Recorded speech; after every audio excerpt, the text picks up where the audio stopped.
नमस्कार विद्यार्थी मित्रांनो, आज आपण या व्हिडिओमध्ये LLB 3 इयर्स 2025चं फायनल मेरिट लिस्ट ही पब्लिश झालेली आहे. त्या फायनल मेरिट लिस्टमध्ये तुमच्या स्टेट वाईज तुमचा रँक किती आहे, त्यानंतर त्या फायनल मेरिट लिस्टमध्ये कोणत्या गोष्टी तुम्हाला चेक करायच्या आहे, याची सर्व माहिती तुम्हाला या व्हिडिओमध्ये देणारच आहे. त्यानंतर त्या लिस्टमध्ये जर आपण बघितलं, तर फायनल मेरिट लिस्टला ज्या विद्यार्थ्यांचं नाव असेल, असेच विद्यार्थी या अशाच विद्यार्थ्यांना कॉलेज अलॉटमेंट होणार आहे. त्याची डेट सुद्धा तुम्हाला यामध्ये मी सांगणार आहे. त्यासाठी पूर्ण व्हिडिओ बघा जेणेकरून सर्व डाउट्स तुमचे या व्हिडिओमधून क्लिअर होतील. जसं की आपण सीईटीच्या वेबसाईटला आलो आहोत. सीईटीच्या वेबसाईटला आल्याच्या नंतर ॲडमिशन पोर्टल AY25-26 यावरती तुम्हाला क्लिक करायचं आहे. त्यावरती क्लिक केल्याच्या नंतर तुम्हाला एलबी 3 इयर्स यावरती क्लिक करायचं आहे. त्यावरती क्लिक केल्याच्या नंतर नॉर्मली जी साईट आहे, ही थोडीशी लेट चालू होईल. बट नॉर्मली यामध्ये जर आपण बघितलं तर final merit list OMS student not consider final merit list ज्या विद्यार्थ्यांचं या लिस्टमध्ये नाव असेल, त्या विद्यार्थ्यांनी काय करायचं आहे, ते सुद्धा तुम्हाला सांगेन मी. आणि एक्स सर्व्हिसमॅन यामध्ये विद्यार्थ्यांचं नाव आहे, त्या विद्यार्थ्यांचं डिटेल्स तुम्हाला मी सांगणार आहे. महाराष्ट्र स्टँडर्ड जे काही कॅन्डिडेट्स आहेत, त्यांचं यामध्ये लिस्ट अजून अपलोड झालेली नाही आहे. ते मी तुम्हाला डायरेक्टली टेलिग्राम चॅनलला पाठवून देईन. पण तुम्हाला पण काय चेक करायचं आहे, त्याची माहिती तुम्हाला या व्हिडिओमध्ये मी देत आहे. ते एकदा प्रॉपरली एकदा चेक करा. जसं की आता आपण बघितलं एक्स सर्व्हिसमॅन कॅन्डिडेट्स जे काही स्टुडंट आहेत त्यांची आपण लिस्ट इथं ओपन केलेली आहे. पहिली गोष्ट इथे एक्स सर्व्हिसमॅन मेरिट नंबरनुसार तुम्हाला कॉलेज अलॉटमेंट होणार आहेत. ज्या विद्यार्थ्यांचं 1, 2, 3, 4, 5 या मेरिटमध्ये ज्या विद्यार्थ्यांचं नाव आहे, त्या विद्यार्थ्यांना कॉलेज अलॉटमेंट होण्याचे चान्सेस हे जास्त आहेत. ओके. सो यामध्ये जर आपण बघितलं, तर पर्सेंटाइलचं जे काही डिस्ट्रिब्युशन जर आपण बघितलं, तर यामध्ये तुम्हाला पर्सेंटाइल चेक करायचे प्रॉपरली तुमचे बरोबर आहेत का? त्यानंतर पी-जीचे जे काही मार्क असतील किंवा जे विद्यार्थी पोस्ट ग्रॅज्युएशन केलं असेल, ग्रॅज्युएशन केलं असेल, एच-एस-सी आहे आणि एस-एस-सी या सर्व तुम्हाला मार्क आणि तुमचे जे पर्सेंटेज आहेत, ते तुम्हाला प्रॉपर चेक करायचे आहेत. ते चेक केल्याच्या नंतर जर सर्व प्रॉपर असेल, तर तुमचं कॉलेज अलॉटमेंट होण्यासाठी तुमचे चान्सेस हे वाढतील. ओके. यामध्ये समजा जरी तुम्हाला यामध्ये काही चेंजेस असतील, प्रॉब्लेम असेल, तर मग ते चेंजेस तुम्हाला इन्स्टिट्यूट राउंडमध्ये करायला भेटतील. पण तुम्हाला कॉलेज जर अलॉटमेंट झालं, तर तिकडे थोडंसं प्रॉब्लेम होऊ शकतो. जे विद्यार्थी एस-सी कॅटेगरीमध्ये असतील, ओ-बी-सी कॅटेगरीमध्ये असतील या एनी अदर कॅटेगरीमध्ये असतील, त्या विद्यार्थ्यांसाठी रिसिप्ट जर असेल, तर रिसिप्टवर तुमचं ॲडमिशन होणार आहे आणि ओरिजिनल डॉक्युमेंट तुम्हाला बिफोर 6 मंथच्या अगोदर तुम्हाला द्यायचे आहेत. ओके. आता यामध्ये तुम्हाला काय चेक करायचं आहे, मेरिट नंबर किती आहे तो चेक करा. ॲप्लिकेशन आयडी प्रॉपर आहे का ते चेक करा. तुमचं नाव प्रॉपर आहे का? त्यानंतर डी-ओ-बी प्रॉपर आहे का? हे एकदा चेक करा. ज्या कॅटेगरीमधून ॲप्लाय केलेलं आहात, ती प्रॉपर कॅटेगरी आहे का? ते सुद्धा प्रॉपरली चेक करा. आणि हे जे तुम्हाला मी मार्क्स सांगितलेले आहेत, म्हणजेच जे काही तुमचे पर्सेंटेज आहेत किंवा पर्सेंटाइल आहेत, ते प्रॉपरली एकदा तुम्ही चेक करा. ओके. त्यानंतर आता हे एक सर्व्हिसमॅन झालं. ओ-एम-एस स्टुडंटला पण सेम क्रायटेरिया आहे. यामध्ये तुमचं जर बघितलं आपण ते merit number 1, merit number 2, merit number 3. So हा तुमचा रँक आहे, जो की ओ-एम-एस स्टुडंट कॅन्डिडेटचा. यामध्ये रिमार्कमध्ये लिहिलेलं आहे registration done at the time of first round merit list. म्हणजे रिमार्कमध्ये यासाठी हे लिहिलेलं आहे कारण की ऑलरेडी तुम्ही कॅप राउंड 1 मध्ये पार्टिसिपेट केलेलं होतं. म्हणून डायरेक्टली तुमचं यामध्ये नाव आलेलं आहे आणि जे विद्यार्थी नवीन रजिस्ट्रेशन केलं असेल, त्या विद्यार्थ्यांचं नावसुद्धा यामध्ये आलेलं आहे.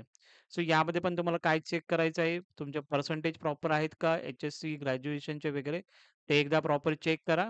देन पुढे प्रोसेस तुम्हाला कॉलेज अलॉटमेंट कधी होईल, त्याचं तुम्हाला मी इन्फॉर्मेशन याच व्हिडिओमध्ये सांगत आहे. नंतरला ज्या विद्यार्थ्यांचं not considered final merit list यामध्ये नाव आलेलं आहे, जे काही रिझन असेल, कॉलेजचे प्रेफरन्स फिलअप झालेले नसतील किंवा ॲप्लिकेशन इन्कम्प्लीट ठेवला असेल तुम्ही किंवा डॉक्युमेंट जे काही क्वालिफिकेशन रिलेटेड जे काही चेंजेस असतील ते तुम्ही इन्स्टिट्यूट लेव्हल राउंड जेव्हा चालू होईल, त्यावेळी तुम्ही जे काही चेंजेस करायचे आहात, ते तुम्ही चेंजेस करू शकता.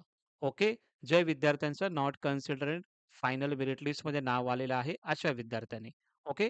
त्यामध्ये काही टेन्शन घेऊ नका. इन्स्टिट्यूट लेव्हल राउंडमध्ये तुम्ही पार्टिसिपेट करू शकता. ओके. आता ज्या विद्यार्थ्यांचं एम-एस कॅन्डिडेटमध्ये नाव आलं असेल, ज्या विद्यार्थ्यांचं ओ-एम-एसमध्ये नाव आलं असेल आणि ज्या विद्यार्थ्यांचं एक्स सर्व्हिसमॅनमध्ये नाव आलं असेल, अशा विद्यार्थ्यांनी कॉलेज अलॉटमेंट कधी होणार आहे, त्याचं तुम्हाला अपडेट मी आता यामध्ये सांगत आहे. जसं की कॅब ब्राउचर मी तुम्हाला यामध्ये ओपन केलेलं आहे. त्यामध्ये जर आपण बघितलं फायनल मेरिट लिस्ट ही आजच्या डेटला पब्लिश झालेली आहे म्हणजेच 7 सप्टेंबर 2025 ही आज तुमची फायनल मेरिट लिस्ट पब्लिश झालेला आहे. उद्या 2 दिवसानंतर म्हणजेच 9 तारखेला तुमचे हे कॉलेज अलॉटमेंट होणार आहेत. 9 सप्टेंबर 2025 रोजी. खूप विद्यार्थ्यांचा प्रश्न येतो, की सर कोणता कॉलेज अलॉटमेंट लागेल का मला? कोणता कॉलेज लागेल? आता तुम्ही कॉलेजचे प्रेफरन्स ऑलरेडी दिलेले आहात. आता डायरेक्टली अलॉटमेंट तुमचं 9 तारखेला तुम्हाला समजेल, की तुम्हाला कॉलेज कोणतं अलॉटमेंट झालेलं आहे आणि ज्या विद्यार्थ्यांना कॉलेज अलॉटमेंट होतील ते विद्यार्थी ॲडमिशनसाठी जाणार आहेत कधी? 10 सप्टेंबर ते 13 सप्टेंबर. ओके. सो 10 ते 13 सप्टेंबर या दरम्यान तुम्हाला कॉलेजमध्ये ॲडमिशनसाठी जायचं आहे. ज्या विद्यार्थ्यांना कॉलेज अलॉटमेंट होईल असे विद्यार्थी. आणि समजा ज्या विद्यार्थ्यांना कॉलेज अलॉटमेंट समजा नाही झालं, तर ते विद्यार्थी इन्स्टिट्यूट लेव्हल राउंडमध्ये यामध्ये पार्टिसिपेट करतील. ओके. त्याबाबत कशा पद्धतीने राउंड चालू असतात, त्याचे ऑलरेडी व्हिडिओ आपल्या चॅनलला अवेलेबल आहे. ते तुम्ही बघू शकता. ओके. आणि खूप विद्यार्थ्यांचा प्रॉब्लेम होता, की सर मग आम्ही परत एकदा कॉलेजचे प्रेफरन्स देऊ शकतो का? चुकून मी कॉलेजचे प्रेफरन्स दिले नाहीये. ते इन्स्टिट्यूट लेव्हल राउंडमध्ये इथे बॉक्स करतोय मी तुम्हाला, की यामध्ये तुम्ही करू शकता, की कॉलेजचे प्रेफरन्स तुम्ही देऊ शकता. ते इन्स्टिट्यूट लेव्हल राउंड कधी चालू होईल? 16 सप्टेंबरपासून चालू होईल. ते लास्ट डेट आहे 18 सप्टेंबरपर्यंत तुम्ही कॉलेजचं प्रेफरन्स तुम्ही देऊ शकता किंवा चेंजेस करू शकता. ओके. सो नॉर्मली जर आता आपण बघितलं, फायनल मेरिट लिस्ट ही पब्लिश झालेली आहे. ओके. त्यामध्ये तुमचं नाव चेक करा. तुमचं नाव असेल, तर तुम्हाला टेन्शन घ्यायची गरज नाहीये. कॉलेज अलॉटमेंट होण्याचे चान्सेस हे तुमचे जास्त असतील. ज्या विद्यार्थ्यांचं नॉट कन्सिडर्ड लिस्टमध्ये नाव असेल, त्या विद्यार्थ्यांनी इन्स्टिट्यूट लेव्हल राउंडमध्ये तुम्ही पार्टिसिपेट करू शकता. त्यामध्ये कॉलेज तुम्हाला प्रेफरन्स द्यावे लागतील आणि जे काही चेंजेस करायचे असेल, तेव्हा तुम्ही करू शकता. कॉलेज अलॉटमेंट कधी होणार आहे? 9 सप्टेंबर 2025 रोजी हा तुमचा कॉलेज अलॉटमेंट होणार आहे. त्यानंतर मग ॲडमिशनला दुसऱ्या दिवशी म्हणजे 10 सप्टेंबर ते 13 सप्टेंबरला तुम्हाला ॲडमिशनसाठी जायचं आहे. डॉक्युमेंट कोणते लागणार आहे त्याचे व्हिडिओ ऑलरेडी आपल्या चॅनलला अवेलेबल आहे किंवा तुम्हाला आय सेक्शनला तुम्हाला टाकून देईन, ते तुम्ही व्हिडिओ बघा. त्याच पद्धतीने डॉक्युमेंट्स बनवायला चालू करा. जे काही कास्ट सर्टिफिकेटचं प्रॉब्लेम होतं, रिसिप्टवरती ॲडमिशन सर घ्यायचं होतं. आता तुम्ही घेऊ शकता त्या रिसिप्टवर ॲडमिशन. पण बिफोर 6 मंथ तुम्हाला कास्ट व्हॅलिडिटी जी काही सर्टिफिकेट असेल ओरिजिनल, ती तुम्हाला कॉलेजमध्ये सबमिट करावी लागेल. ओके. आता त्याचा काहीही प्रॉब्लेम नाहीये. आता रिसिप्टवर ॲडमिशन तुमचं प्रॉपरली होऊन जाईल आणि त्याचा जी-आर पण सुद्धा मी टेलिग्राम चॅनलला दिलेला आहे. तो डाउनलोड करा आणि कॉलेजमध्ये जर कोणी विचारलं, तो जी-आर तुम्हाला फक्त दाखवायचा आहे. ओके. तुमचं ॲडमिशन त्यामध्ये होऊन जाईल. ओके. Thank so much. तुम्हाला जर हा व्हिडिओ आवडला असेल, तर नक्की या चॅनलला लाईक करा व्हिडिओ. त्यानंतर या चॅनलला सबस्क्राईब सुद्धा करा, हाईप सुद्धा करा व्हिडिओ आणि हा व्हिडिओ जास्तीत जास्त विद्यार्थ्यांपर्यंत पोहोचवा, जेणेकरून त्यांना सुद्धा हेल्प या चॅनल थ्रू होऊन जाईल. Thank so much.